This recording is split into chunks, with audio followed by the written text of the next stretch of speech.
Yo, let's go, let's get it. Live from the mic with the vibes explicit. Hosted by Buddy, the legend in the game. Laughter, stories, you'll never be the same. Yeah, Buddy, it's that podcast flair where the stars align and we venture to share. Yeah. Step into the studio, light shining bright. Buddy Rahming's got the crew and the vibes just right. From comedians to actors, models and more. Entertainment biz, we're ready to explore. Chilling with legends, having heart-to-heart chats. Discussing personal journeys, no tips or hacks. With laughs that echo and stories that amaze. Every episode's a treat, let the conversation blaze. Yeah, buddy, welcome to the show. All right. Yes. What's going on, y'all? This is your man, Buddy Rahming, and we are back at it with an all-new episode and all-new season of the Yeah Buddy podcast. All right, so if y'all returning friend, I thank y'all for tuning in. I know we've been on a little bit of hiatus, but we back up and running. And if you are a new friend tuning into the podcast, welcome, man. Take a seat and grab a listen. You know how we do, like every episode, I try to bring my friend in from the entertainment business, actor, comedian, filmmaker, and we just sit down, chop it up, and just see what we got going on in the entertainment business. This is going to be a little special couple of episodes that we got going on because it's award seasons right now. And in Hollywood, so in Sacramento, last year, a year and a half ago, we made the movie One Battle After Another. And right now it's one of the heavy favorites for this award season. So we're just going to bring on my friend Brandon Larson. He was on the show previously, so y'all might remember him. And we're just going to talk about our experience working on the movie One Battle After Another. And then we're just going to get into some like awards predictions, how we think it's going to go compared to some of our other favorite movies that we may have or may have not seen this year. So, we're going to get it started right now, man. I want y'all to make it live for my good friend, Mr. Brandon Larson in the building. Actor, filmmaker. Hey, everybody. Yes, sir. Hey, I really thought Brandon, that I'm doing well, and I like your new theme music. So awesome. I enjoy it. Yeah, man. Hey, don't tell nobody it's AI. Yeah, don't tell nobody it's AI, though. Yeah. Yeah. Well, they just listen, but it's all good. Right. For sure. Yeah, so let's just do a deep dive real quickly. Yeah, let's do a deep dive real quickly. Before we do, I know we're going to get into One Battle After Another, but talk a little bit. I know we did talk about this like pre-recorded, but just give people a little update about what you have, what you've been up to since the last time you've been on the podcast, because you have had a lot of cool stuff going on, especially if we're talking about Scar and then even the other productions that you got started working on. Absolutely, yeah. So my next film that's pretty much done is Raven Motel. So that's just nearly finished. It's loosely based on the Raven from Edgar Allan Poe. So we got that going. And then I've got 2 other films as well in the works. So that's coming too. So like to keep it local here in Sacramento. So that's what I'm about.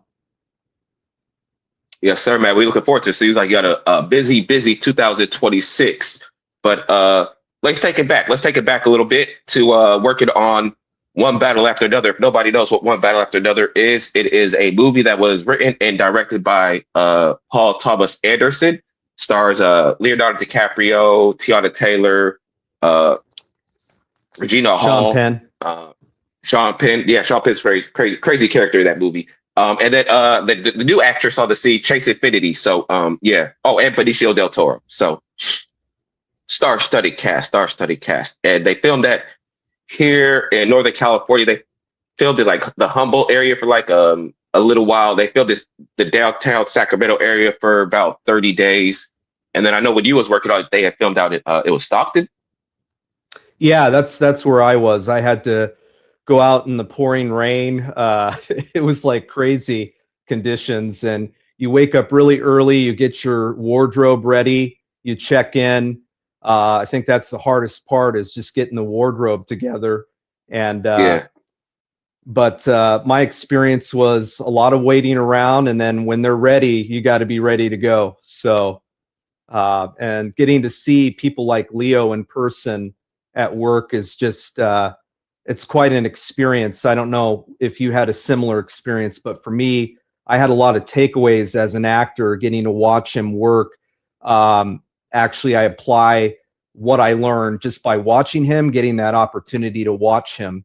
And so he's very specific with his movements and he does it the same way every time, but he allows for a new emotional response each different take. So that's what he does, and I really enjoyed that. Plus, getting to see Paul Thomas Anderson direct in person was awesome. He's very giving to his actors, so getting to witness that was obviously a dream come true too.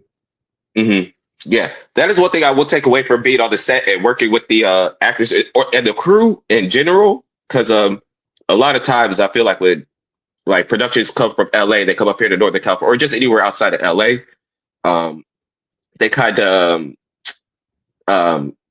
don't have a certain level of respect for like the filmmakers, like in the community or whatever, because you know it's LA, it's Hollywood or whatever.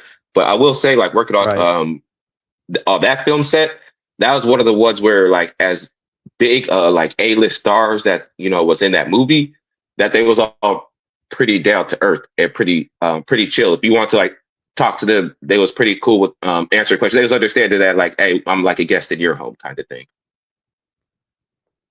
For sure. But yeah, no, I really enjoyed the experience, and that was my first time on a major motion picture. So getting that opportunity doesn't come around for us here up in Northern California, like you said. And so I think that that's what makes this movie special to a lot of us, and to see it doing so well, that's great. I mean, so many standout performances too. Like you were saying, Chase Infinity, she's going to have a big acting career. Like I can predict that for her. After that, I'm sure people are calling her agent left and right. Mm-hmm. And then Teyana Taylor too. Oh yeah. Did you see Teyana on set? Yes, I did. Yeah, I got. Oh, you lucky. Her and Leo were in a scene. And what's interesting about that you mention it, when we watched the film in IMAX, they cut so much out of it. So I expected to see like, a couple minutes, but they get it down to the second. So, but I can pinpoint each scene that I was in and where they cut. So that was an interesting quote unquote take that I have. Yeah, that is one thing I'll take away from like when you're working on like movies, and just how like precision and just precise everything is, because like that like you said, they cut out a lot of stuff, scenes that you was in, not to say that you was in, but the scenes that you was watching, you see like the finished result, like it kind of got cut, but at the same time, like that movie didn't feel like it was really missing anything, or it also didn't feel like it needed to add anything to it. Oh yeah, definitely not adding anything to it. In fact, they could have cut a little bit more, and I think the story would have worked. Because it takes so many different twists and turns. But at the heart of the story, it's about a father who's trying to find his daughter. That was my take. Like that's the heart of the story, right? And it's just some beautiful moments in the film. I really love the shot of Leo and Teyana Taylor's character with their baby, with their baby girl. Like that's just such a lovely moment in the film. Probably my favorite like picture, if you will. Yeah. I definitely need to go back and give it a rewatch. But I think probably like my favorite, I guess you would say like my favorite part is just the dynamic, the relationship between Leo and his daughter, and then also with Benicio del Toro. I think that was like a little I can see that being like a little buddy cop movie, or not a cop movie, but just a little, buddy road trip type of movie or something. It was weird. Like every character that like interacted with each other could have like their own like spin-off movie or something. Like you could do a whole spin-off of like Sean Pitt's character, how he got that walk, because I'm pretty sure that that wasn't no normal walk. He had to get that walk from some sort of accident. For sure. But yeah, then when I was working on the movie, so yeah, I was working on when they was filming down here in the downtown Sac area. So it was in the courthouse or whatever. You could actually see me in the movie. Like I got a quick split second, like you could see me walking across the street right before the title card comes up and stuff like that. So that right there, I would say is pretty cool. Really cool. Even if it's only for like 0.5 seconds or whatever it may be, I'll freeze frame that. It'd be all like, here we are, You're in but it. it was cool. It was cool. Yeah, I'm in it. And I got proof. So that was cool. And then I was bored when I was on set because one of my favorite TV shows growing up was watching The Wire. Well, not growing up, but once I got older, I was able to like go back and rewatch The Wire. And so like seeing Wood Harris, that to me was kind of like if I had to meet like the order of actions, I want to meet Regina, didn't get a chance to. I want to meet Teyana, didn't get a chance to, but I at least met Wood, so that was cool. I'll take that. That's awesome. Mm-hmm. And it was cool because during the all the stuff like during downtown, we got to see, and we're not spoiling too much of the movie, but we was able to see the car chase scenes and a lot of the stunt work. Oh yeah. And seeing how that works, that's like seeing the stunts go. That's almost like, yeah, you're on the movie set, but it's almost like you're watching a movie. You're on a movie watching a movie type of thing. It's crazy. Yeah, the car chase scenes were extremely well done, and it just thinking about all the logistics that have to go into that, the safety concerns that you might have with some of these things, but they're pros, right? That when you get to set, like you're at the top of your game when you're there. And even if you're an extra, you're still a part of it. You get to experience it. You've got to start somewhere, right? And so I think just being able to have that opportunity to see if it's something that you really like it's special. And so it just confirmed for me that this is the industry that I want to be in. Yeah. Yeah. What were you able to take away from like working on that film that you was able to take away to apply to like the other films that you have produced? Right. Yeah. And that's a good question. I would say how Paul Thomas Anderson is with his actors, but also how things are organized on set from food. You got to bring in the food.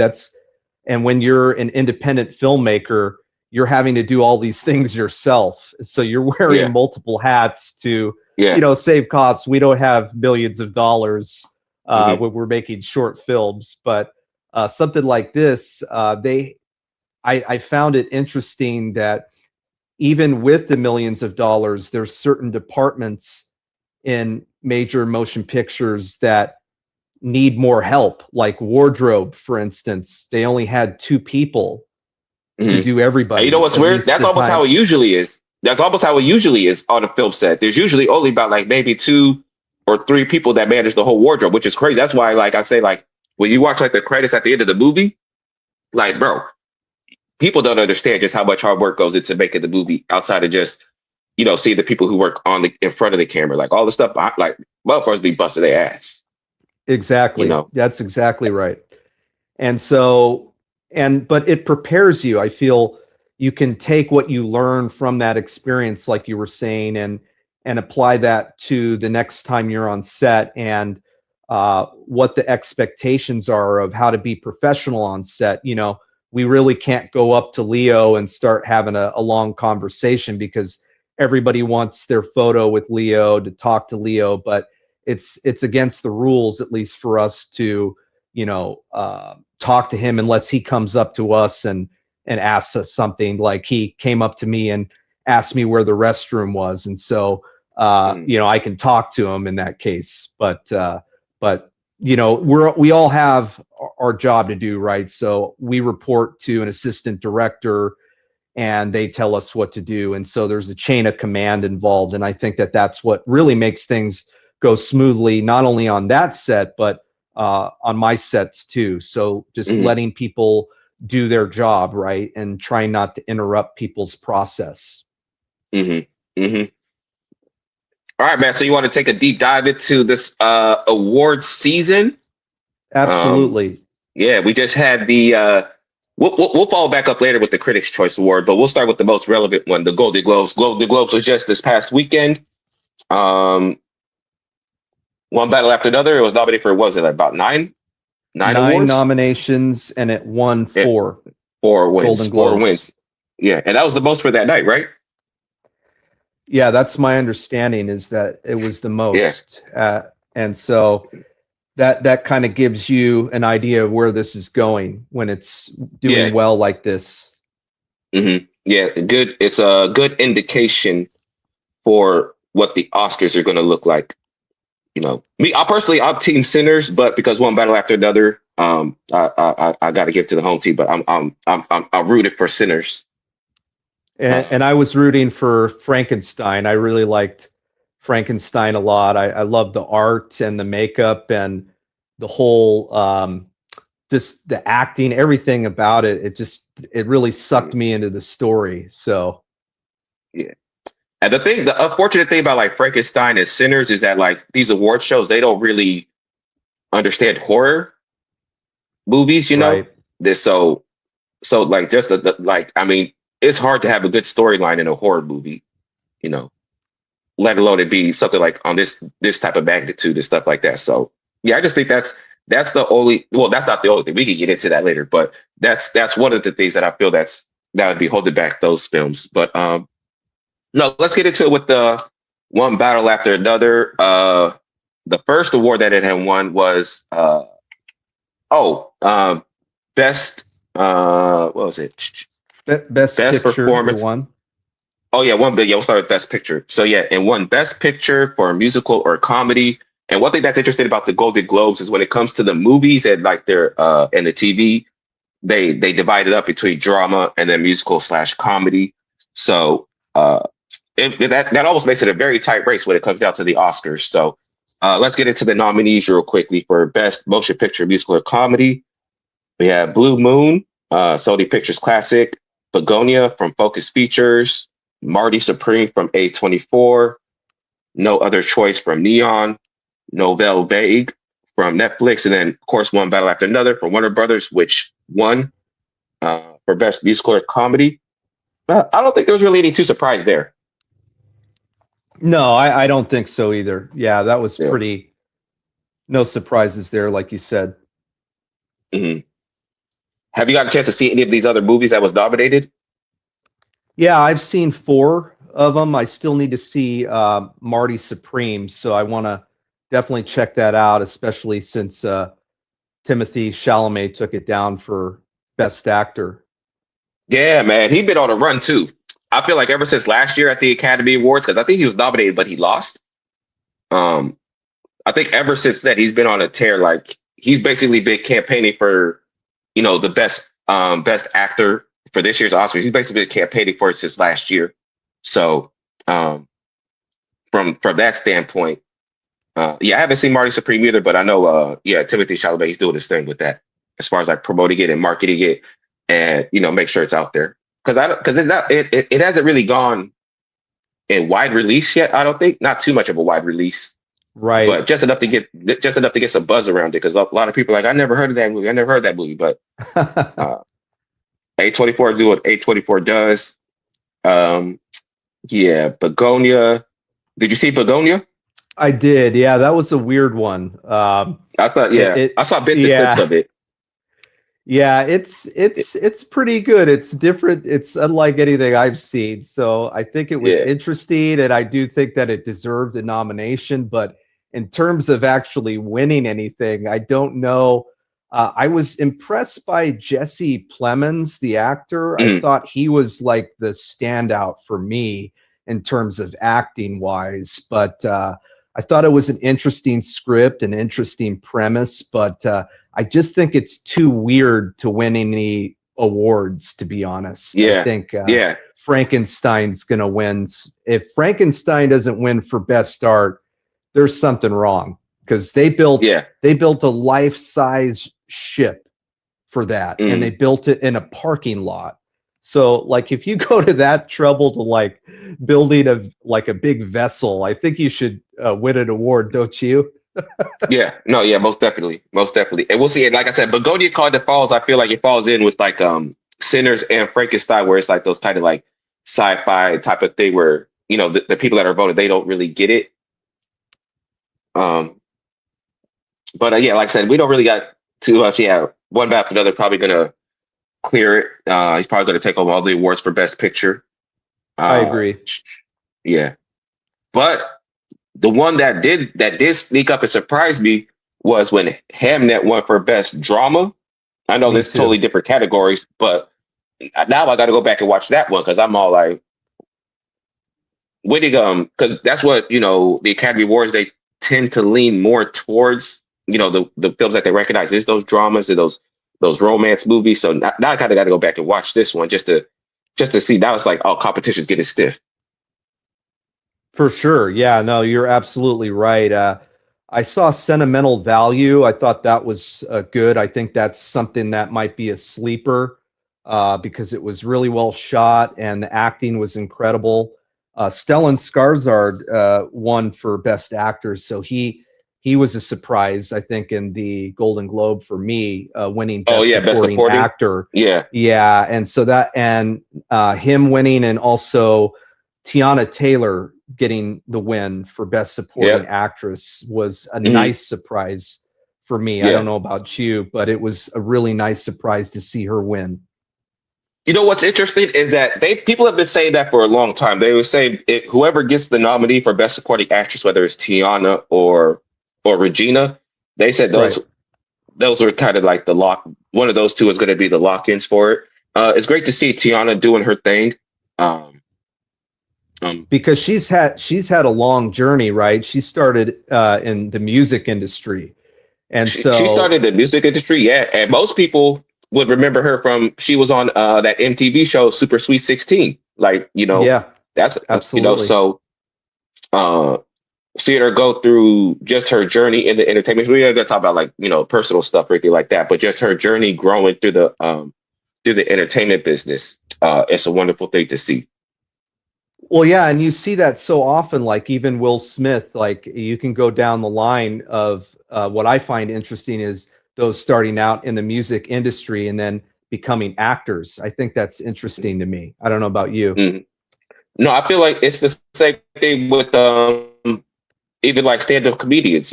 People would be surprised how many actors started off at least trying to do stand-up comedy. I mean, Tom Hanks had tried to do a stand-up comedy at one point. And a lot of actors, you'll be surprised all these dramatic actors, these character actors all have some sort of background. And I think you almost have to have that sort of other artistic switch or whatever that you could kind of lean into, especially if you're not like the classically trained actor, just having that little bag that you could get into, because Will Smith having the history of being in, there's just a certain type of swag that comes with being in rap or being around hip hop that it shows on screen. Same thing with like Teyana Taylor. Like you could tell like her character was a badass, but you could tell Teyana kind of got like some hood in her from her time in hip hop and shit like that. Yeah, it was really real. Like she deserves the award because she embodied the character, and I just really enjoyed seeing her on screen, and to hear that she's going to be in more movies. Was looking her up and seeing kind of what's next for her, and I'm just interested to see what's next. So, and she's been quietly doing her thing on the movie side. Like if you go into like her IMDb page, like she's been doing her thing active for a cool minute. So like I said, yeah, like how you were saying, it's good for her to finally get that recognition, get those flowers that she deserves, and hopefully it carries over to SAG Awards and the Oscars. So we'll see about that. And absolutely, and you kind of make me think too about Paul Thomas Anderson, because he's been going since the 90s, and I remember like his first film, his first feature film, Boogie Nights, and so going from that in the 90s, he had Magnolia, he had all these other big name, but he hasn't really received the type of accolades until now. And so just to see his whole journey, he's had an even longer journey, I feel like. And so to see him winning Best Director and Best Screenplay that he wrote, because he writes and he directs and he produces and he does it all, right? Like this guy is super talented. And so to see him get to this place where, he's being recognized finally, I think that he's going to win an Oscar, would be my prediction, that he'll end up winning for this film. Yeah, that was something I was thinking about earlier too, because Warner Brothers put out a lot of movies this year. And then when it comes to, let's say, like with Sinners, and then with like One Battle After Another, where I feel like One Battle After Another has the leg up as far as like campaigning for this awards season. It's kind of like Warner Brothers kind of went in with the expectation that, like, okay, this is going to be the movie that we use to, solidify Paul Thomas Anderson. It's going to be the movie that's going to get him his Oscars and all that type of stuff. I think like with Sinners, because like I said, going back to like it being a horror movie, or if you want to talk, being predominantly Black, they didn't really know what to do with it until they saw the results of it. And then once they saw the results of it, they're like, okay, yeah, we could really push this for award season and stuff like that. But by the time that already happened, One Battle After Another, that was, even though it hadn't been released yet, as far as like Warner Brothers Studios goes, they already had in their mind, they're planning for this year that One Battle After Another is going to be our big award season campaign movie. What did you think of Sinners? Did you enjoy Ryan Coogler's film? Did you think that he did a really good job with it? Yeah, I had to watch it. I had to watch it at least, I think it's 2 times in theaters, and streaming the other times. But with Sinners, movie. Oh, go ahead. No, what were you saying? I was going to say the movie that it reminded me of was From Dusk Till Dawn. Mm-hmm. And so I don't know if I could give any spoiler about it, but because I don't want to ruin the movie for people if they haven't seen it. But I just see a lot of parallels with those two films for me. But I enjoyed their take on it, and I was glad to see that it won for Best Music, because I felt that their music was the strongest, whereas my biggest criticism for One Battle After Another was their musical score. I'm sorry, man, but I just wasn't a fan of. it was so wonky for like, it's so out there weird. Of a movie. That's so weird of a movie as One Battle After Another. It's okay, I get that the score is kind of weird to match the vibe, but it was so weird that it was almost off-putting.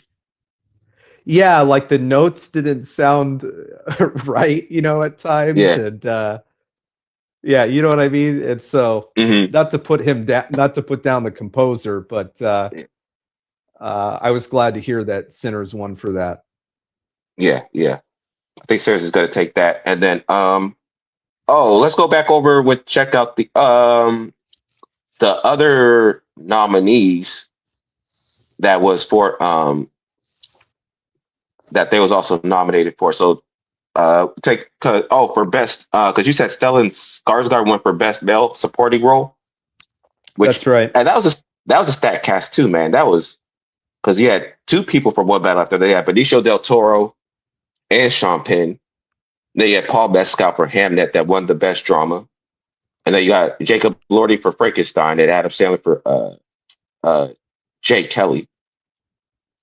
Yeah, that's a stiff competition, especially because with the supporting roles, they don't separate those from musical. No, they don't. Comedy, drama. It's just all one thing. So that's even cooler. I feel like as far as like if you win that award, because it's that's a big deal. It's technically it's way stiffer competition to win the supporting role than the lead role. Oh, I agree. Yeah, because it was stacked to be up against Sean Penn, who I felt was a standout in One Battle After Another. I felt like his character work was extremely strong, and that he was so interesting to watch as an actor. You studied people like that, so his choices, his physicality that he embodies, and then just to take it a step further, I feel like if you beat out people like that, that really goes to show that, hey, you're doing a stellar job, right? Because you said you saw Sentimental Value. Do you think that his performance? You think his performance, Stellan's performance, was worthy of winning over like Sean Penn, or is that more of a surprise to you? I thought it was a surprise, but I do see why he won, because his performance came across more natural. So you didn't really see the acting, right? And that's what good acting is, right? That you don't see the acting or the choices that the actor is making. And so I believe that he was this film director that had a falling out with his daughter, is essentially what the film is about. And so I believe that, and I felt that it was well deserving. I don't think that it was something where I would say, no, he didn't deserve it, because I've seen him in other films, and I think that it's also his time, and who knows, he could potentially take down the Oscar, right? Like if he's won the Golden Globe, chances are he's going to get an Oscar nomination for this. And like I said, when it comes down to supporting roles, that's way different, because the people you see nominated for the supporting roles could be the same people voted for the Oscars. Right? The best actors, they got to cut down those to like half. So see how that goes. And then one battle after another also won for best screenplay and best director. Well, yeah, like we said, no real surprise there. I felt that I don't think the actors in the film outside of Teyana, I feel like they're all so accomplished that they don't really care about winning the award. I feel like they all got on board just to make this all about Paul Thomas Anderson. So if any awards that they do consistently win, because I feel like if Leo wanted to really campaign for like the best lead actor, like, you know, he could really be doing that, but he's not really doing that. Same with like Benicio or Sean Penn, they could really be out there, you know, doing interviews, whatever it may be, really, you know, campaigning for their thing, but they're just chilling. Well, they've already won the awards, right? They've all three of those actors you just mentioned have won Oscars. So all of them have had their moment. And I think that with awards, it kind of, there's that sense of who's next, like who do we recognize next, right? And it's cool because you can see when you see people that big put their ego to the side just to kind of help out, not to help out, but, you know, just say, okay, this is all about Paul Thomas, so we got his back, which is cool. It's cool to see that in Hollywood. And absolutely, yeah. And I thought it was nice, his speech, you know, how he recognized Adam Somner, who I guess passed away. And so he mentioned that was, you know, without him being the assistant director like that, like he wasn't just an assistant director, like he made the film possible. It sounded like he took on so much to make the film possible and what it was. So get to hear that he's very selfless, you know, he's giving props to people that deserve it. And I appreciate that, because it's not all about the individual, right? It's about the team. And then they also won best screenplay. And that was interesting too, because they was up against Marty Supreme, Ryan Coogler, Jafar Panahi for It Was Just an Accident, Eskil Vaught, and Joachim Trier for Sentimental Value, and then Chloe Zhao and Maggie O'Farrell for Hamnet. Best screenplay, that's going to be well, I think for the Oscars though, don't they separate it from original screenplay and best adapted screenplay? They separate the two. Okay, yes, I think they're going to win for. I think Paul Thomas Anderson probably went for best adapted screenplay. Yeah. Then I'm gonna probably go with Sinners for original. Yeah, I agree with that. And Ryan Coogler wrote it. So what was interesting was Ryan Coogler received the Critics' Choice Award for Best Writing, but he didn't get it for the Golden Globes. So, but I still think that he has an opportunity to win an Oscar. I'd like to see, you know, him win something for Sinners. But they made up for Sinners because they gave them the award for was it cinematic and box office achievement or whatever? I've never seen that award until now. Have you? I think that was the first year they did it. That and the podcast was the first year that they did those awards. I thought that was funny because, you know, when Sinners first came out, they was trying to devalue its accomplishment at the the box office. So to kind of give them that award is kind of the cherry on the top to all the haters.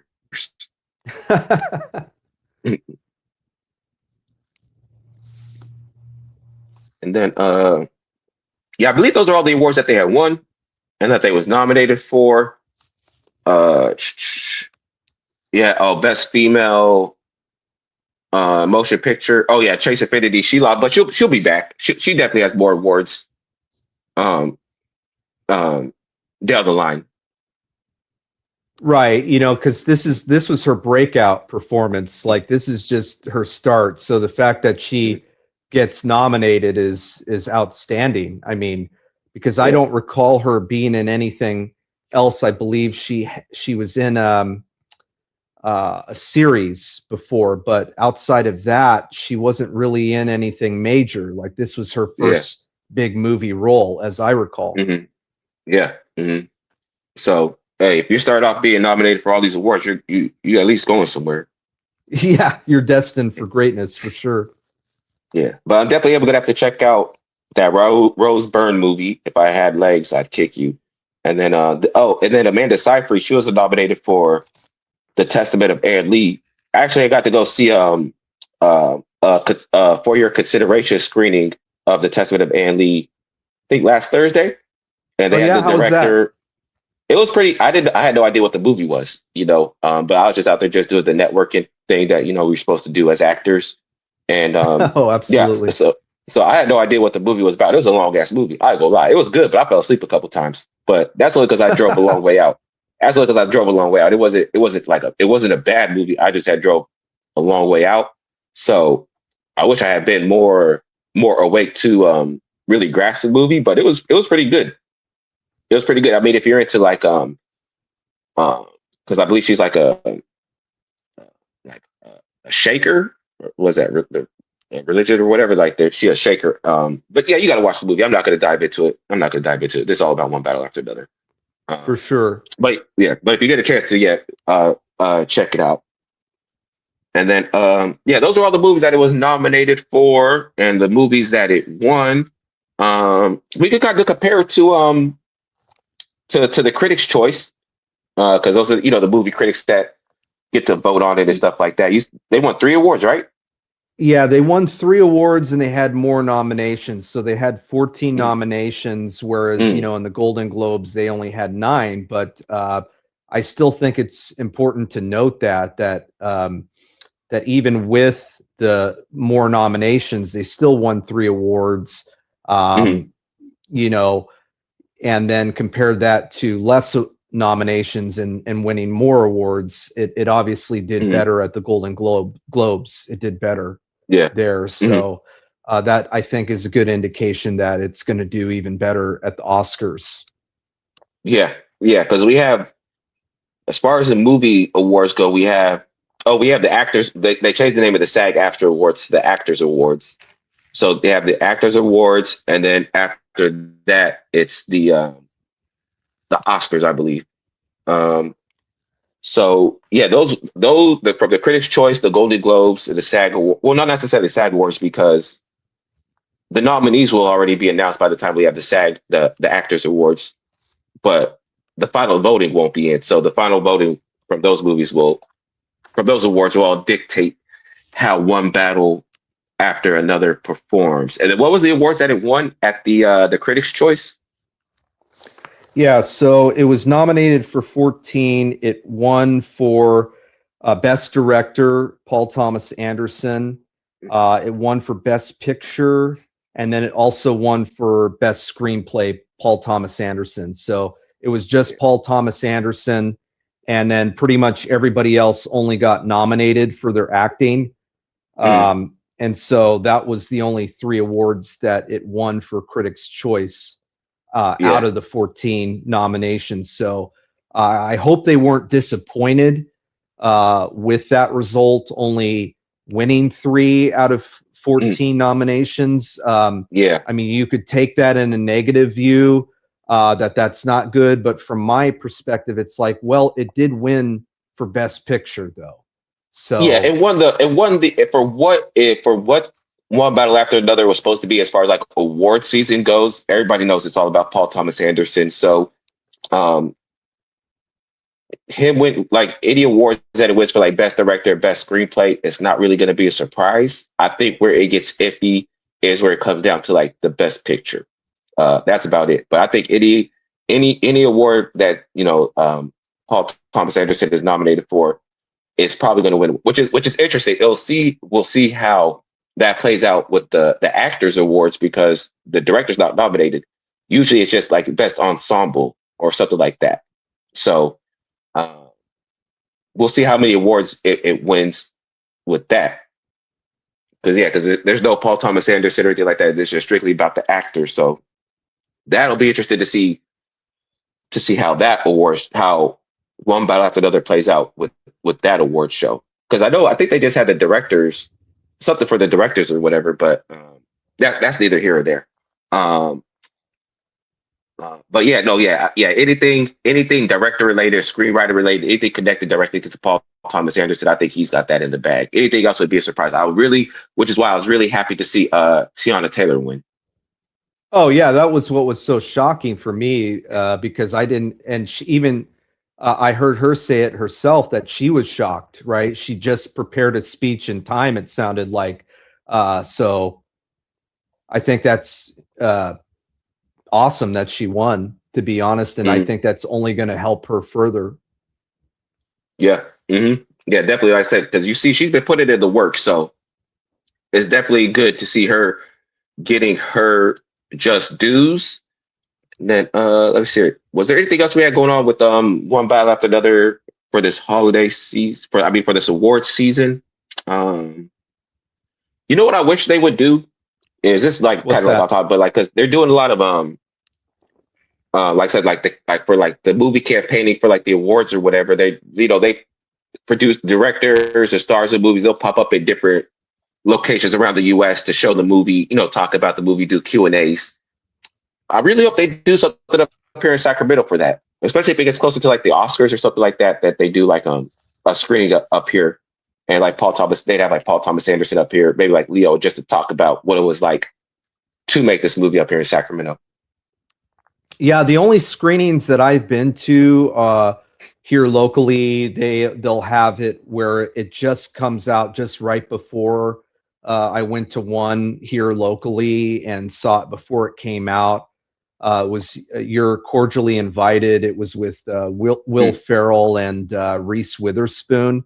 So I got to attend that for free, and then you basically speak to somebody after you watch the movie, and they ask you what you thought of it, so that they can kind of get an idea of what the audience is thinking about it. So outside of that, I haven't. A couple of those. Yeah, so I think those are fun, but outside of that, I haven't really experienced something bigger like I have in LA, where it's a bigger. If you're in LA, you've got a chance to maybe to experience more. Certainly, but that's not a knock on Sacramento or anything, because I think it's just a small market. It's just a smaller market, but yeah. And I was looking, on IMDb, Buddy, and I saw that like it's been One Battle After Another has been nominated 389 times, and it's won 168 times. 186 wins. So 186 That's wins. Almost like 50%, huh? Yeah, and so that's good, bro. You can't be mad at that. And so I was going through, and it's like nationwide. So it's with having a film of your own, you wonder, do they have to pay the festival submission fees, or do they just get in? I wonder. I think that they have to some degree. I think that would be applied to the budget. Like if let's say if they wanted the film to close out Sundance or something like that, I'm pretty sure that they have to. That's all that goes into part of the budget of. Because I think let's break it down for like even like with you doing Scar and then me doing like putting almost 30 out to the film festivals. Right. I would imagine they'd have to pay some sort of some sort of stipend to get their film showed at the theater. But it's nothing to them. Yeah, but it would be nothing to them. They're like, okay. Yeah, because they're going to pay the same rate, aren't they, as we would? No, I think not for us, because we're not doing. They're not putting it in no short film. You know, they're putting it in like a. They probably got to pay a good amount of money. A good amount of money. I could imagine that. I think it'd be, but who knows? We got to get to that level to find out. Yeah, it'll be interesting to see, but I think you're right. I think it's got to be a little bit more, wouldn't you think? I would imagine so, because you're dealing, because like for business wise, it's part of like the promotion and marketing of the film. So I'm pretty sure that's part of, like, even if they do have to put something up for it, that's all like pre-planned and part of the budget. So they already know, like, going in like, okay, we're gonna aim for this film festival, at least put the money aside for it. I'm not sure. We'll figure it out. And they must have spent a ton of money on marketing this film, because I remember so many ads on One Battle After Another. They put it on your phone, they put it on the TV, they put it everywhere now. So I don't think you could have avoided knowing about this movie unless you're completely not on social media, not, watching TV or anything like that. That would be the only way. But even then, I feel like it was in the newspapers here locally. It talked about how they were in town, shopping for props and wardrobe, and going to like Goodwills and going to different stores and things locally around the area to find certain things. So there was a lot of buzz about it in the area, and people knew that it was here, and people knew that it was starring Leo. That we just didn't know what it was called. Didn't know what it was about, nothing like that. What was it called, like Highway something? It was referred to as the BC project, but you're right, it was Highway something at one point too.